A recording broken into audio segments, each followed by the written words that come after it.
Sud Radio, les vraies voix.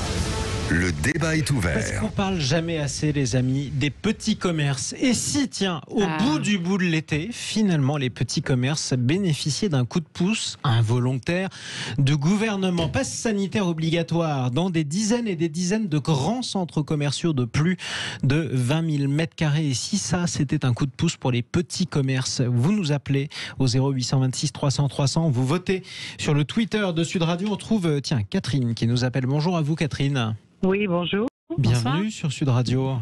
Oui. Vous nous appelez de Paris, je crois.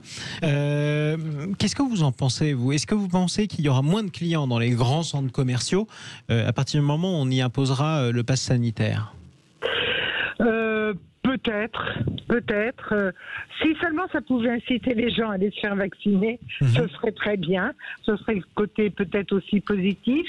Dans les grands centres commerciaux, je crois que les gens commencent à être très programmés pour les grands centres commerciaux. Les petits commerçants, on les trouve plus en province, sur les marchés, des choses comme ça. Bon, il y en a dans votre ville quand même. Tiens, j'en ai une à côté de moi. C'est peut-être votre bouchère, Véronique Langlais, ma chère Catherine. Oui, mais les bouchers, c'est autre chose, voyons. Et si c'est pas un commerce, c'est quoi ? C'est quand même du petit commerce. Hein. Je pensais aux légumes. C'est vrai que les légumes, on les trouve c'est sur les marchés. C'est vrai, en général. À Paris, c'est sur les marchés. Je peux vous citer tous les marchés de Paris. Bon, mais je crois que en fait, maintenant, beaucoup de la jeune génération, c'est l'un ou l'autre. Oui. Ou ils sont devenus légumes verts naturels, ils sont livrés un panier de légumes par semaine. À domicile. Où ils font livrer tout depuis les grandes surfaces. Voilà, c'est un peu ça. Parce que les mamans travaillent et elles n'ont peut-être pas toujours le temps d'aller au marché. Ou elles ne le prennent plus. J'aurais une autre question à vous poser, ma chère Catherine. Oui. Vous avez eu un mot que je trouve intéressant. Vous dites, après tout, si seulement ça pouvait inciter les Français à se vacciner. On est d'accord que globalement, le pass sanitaire, son but n'est pas tant sanitaire que ça. Son but est d'inciter les Français à se vacciner. Oui. Ça, c'est l'objectif du pass. Oui, c'est comme ça que je le vois. Est-ce que vous voyez aujourd'hui que ça accélère, ça continue à accélérer J'ai l'impression. Cet après-midi, je suis passée à côté d'un grand centre.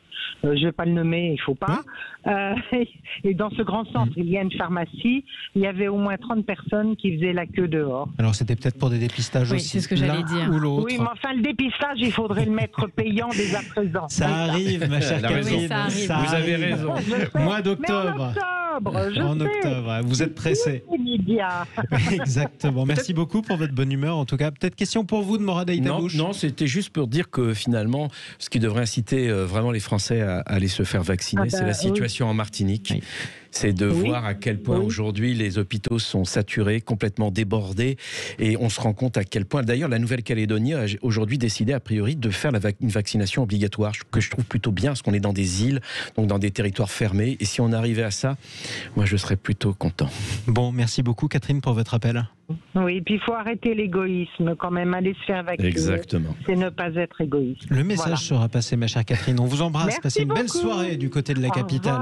Et vous rappelez quand vous voulez au 0826 300 300. La parole à la petite commerçante. Elle l'a dit elle-même, c'est un petit commerce, la boucherie. Justement, tiens, est-ce que c'est un coup de pouce inspiré ? Je voulais juste vous corriger quand vous dites les petits commerces. Il y a aussi des petits commerces dans les galeries commerciales. Bien sûr. En fait, Donc, dans les grandes galeries, dans les grands notamment des petites pharmacies, autant pour moi, des petits cordonniers. Je dis petits, mais tout à fait de manière affective. Donc vous avez aussi de la famille et des collègues dans les grandes C'est surfaces. une grande famille, le commerce et l'artisanat. Coup de pouce ou pas pour les autres ? Alors, coup de pouce, pour l'instant, on ne peut pas trop percevoir la chose, étant donné qu'on est en vacances et que chacun a ses activités sur ses lieux de villégiature.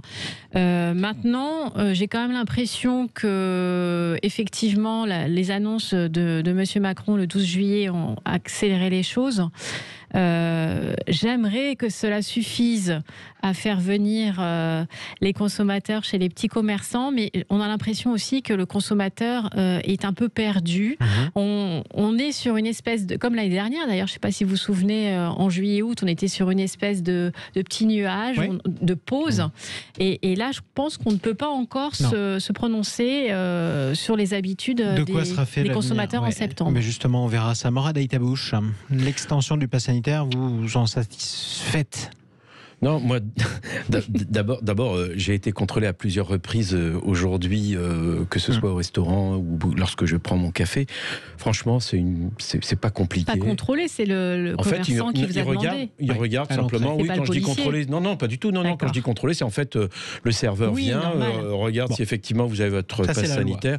Franchement, c'est pas compliqué. Je trouve même à la limite que en ce moment, par les temps qui courent, quand on sait que ça va être de plus en plus, on parle d'une 4e vague, toujours, et on voit bien ce qui se passe en Israël et ailleurs.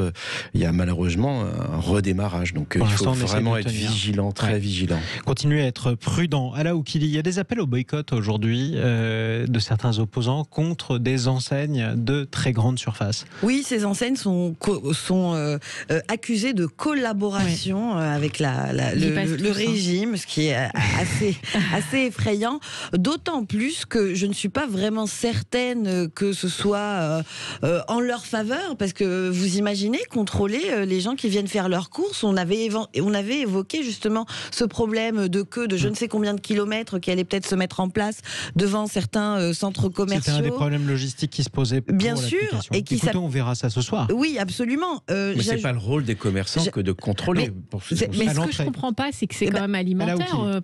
Les grandes enseignes, les grandes enseignes, et on demande quand même le pass sanitaire. Vous avez des grands centres, une liste de grands centres commerciaux de plus de 20 000 mètres carrés. Selon le comptage de l'AFP, c'est une mesure qui concerne 126 centres commerciaux dans 20 départements, dont les Bouches-du-Rhône, les Pyrénées-Orientales et la Gironde, et en Île-de-France, ça a été rendu obligatoire dans 32 centres commerciaux, dans 4 départements, dont d'ailleurs les grands magasins comme Ikea.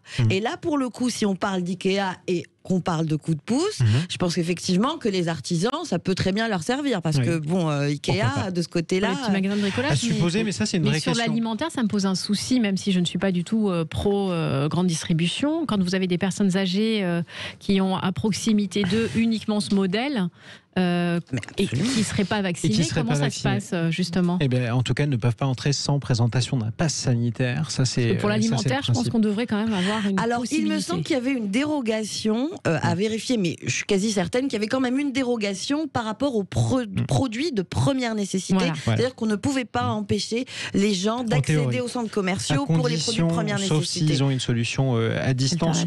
Beaucoup d'opposants, avant son application, avaient dit qu'il y aurait un boycott, que les salles de sport puis les terrasses de café seraient désertées. Alors on a constaté au cinéma, par exemple, les amis, ou dans les salles de sport, une forte baisse de fréquentation. 50%. Est-ce qu'on le constate aussi dans les restaurants ou alors dans les on ne sait pas pour l'instant. À Paris, ils sont tous partis quand même. On a déjà des artisans qui expliquent qu'ils ont déjà une baisse de 20% de chiffre d'affaires quand même en moyenne. Donc on est à peu près à 20% dans certains témoignages. Morad, vous avez senti? Moi, j'attends toujours effectivement que les syndicats de commerçants donnent les chiffres une fois qu'ils ont vraiment des chiffres crédibles.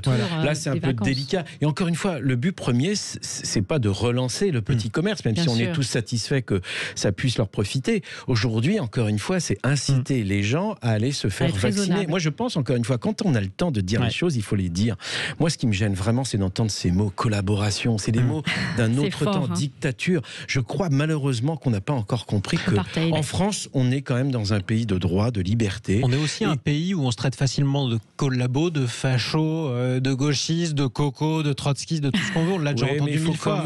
Il faut quand même maîtriser les mots. Il faudrait, oui. C'est pour ça que je vous traite de rien, mon cher ami. Non, mais parfois la langue anglaise a cet avantage, c'est qu'elle n'est pas aussi connotée. Les mots ne sont pas aussi connotés. Mais c'est vrai que moi, je trouve vraiment ces dérapages verbaux terribles, parce que ça montre qu'aujourd'hui, il faut être toujours dans la surenchère. Parce qu'aussi les médias, quelque part, aussi, ont leur part de responsabilité. Si vous ne dites pas collaboration, vous n'êtes pas malheureusement entendu, et voilà, c'est terrible. Personne n'a dit collaboration ici, en tout cas pas sur ce plateau. Sur Sud Radio, on vous posait la question, est-ce que ce sera au moins un coup de pouce pour les petits commerces? Vous répondiez oui à 52% d'entre vous. Vous êtes assez partagés sur cette question. Restez sur Sud Radio.